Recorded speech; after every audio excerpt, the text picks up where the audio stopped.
இப்பேவா பாகுபாடு காட்டுற மாதிரி இருக்கிறது நான்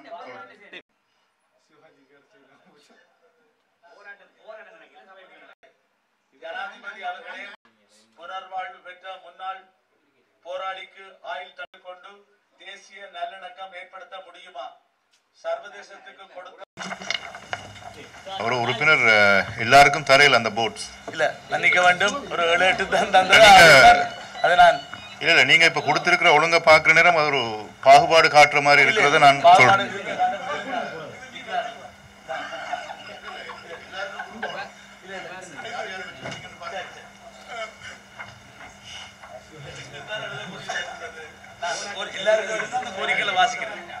தயவுசெய்து இல்ல நான் சரி.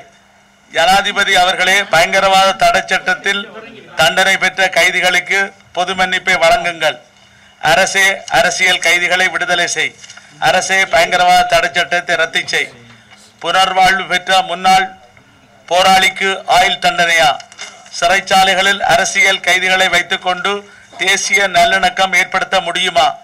சர்வதேசத்துக்கு கொடுத்த வாக்குறுதியின்படி பயங்கரவாத தடை சட்டத்தை இல்லாமல் செய். அரசியல் கைதிகளின் துன்பத்துக்கு முடிவே இல்லையா? ஜேவிபி அமைப்பில் இருந்தவர்களுக்கு 1971 1989 ஆண்டுகளில் பொது மன்னிப்பு, தமிழ் கைதிகளுக்கு பொது மன்னிப்பு இல்லையா? ஆகவே இந்த கோரிக்கைகளை நாங்கள் மத்திய அரசாங்கத்தினுடைய கவனத்துக்காக இந்த சபையிலே சமர்ப்பிக்கின்றோம். இதிலே மிக எல்லாருக்கும் அந்த அட்டைகளை வழங்க முடியாமைக்காக நான் மனவருத்தப்பட்டு என்னோட மன்னிப்பை கோரிக்கொண்டு இதை மத்திய அரசாங்கத்தினுடைய கவனத்துக்காக சமர்ப்பிப்பதற்காக கௌரவ அவைத்தலைவர் அனுமதி தந்தமைக்காக நன்றி தெரிவித்து கௌரவ முதலமைச்சர் அவர்களுக்கும் இந்த உரிய இந்த சுலோகங்களை காட்டி அவருடைய அனுமதியும் பெறப்பட்டது என்பதை கூறி மீண்டும் நன்றி கூறி விடைபெறுகிறேன். நன்றி, வணக்கம். நன்றி. அவைத்தலைவர் அவர்களே, இது சம்பந்தமாக ஒரு சில வார்த்தைகள். இதே விடயங்கள் கிட்டத்தட்ட இந்த விடயங்களையும் மற்ற விடயங்களையும் அதிமேதகு ஜனாதிபதி அவர்களுக்கு கடிதம் மூலம் நான் அனுப்பியிருந்தேன் முன்னர். தற்போது அவருடைய செயலாளராக வந்திருப்பவர் முன்னைய கிழக்கு மாகாண ஆளுநர், எமக்கு நன்றாக தெரிந்த ஒருவர். ஆகவே இது சம்பந்தமாக மேலும் நடவடிக்கைகள் எடுக்க வேண்டும்.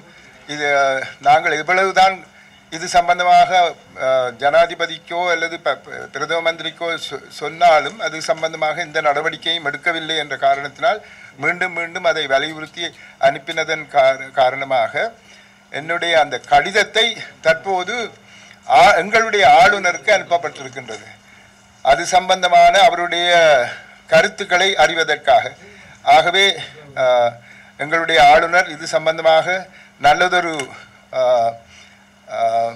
அறிக்கையை அனுப்பினார் என்றால் ஏதாவது நன்மை பெறலாம் என்று நம்புகின்றேன். நான் நினைக்கிறேன் கௌரவ எதிர்கட்சி தலைவர் அவர்கள் கல்வி அமைச்சர் அவர்களிடம் கேட்கும் வாய்மூல. கௌரவ அவைத்தலைவர் அவர்களே, எங்களுக்கு 2 நிமிடம் தர வேண்டும். நாங்கள் தமிழ் அரசியல் கைதிகளுடைய விடுதலை சம்பந்தமாக எங்களுடைய ஆசனங்களில் இருந்தவாறே நாங்கள் எங்களுடைய அட்டைகளை காண்பித்து அந்த கோரிக்கைகளை மாத்திரம் வாசித்துவிட்டு நாங்கள் இருக்கையில் இருக்கின்றோம். நீங்கள் ஏற்கனவே என்னுடைய அனுமதி பெற்றிருக்கிறபடியால் அது அனுமதிக்கப்படுகிறது.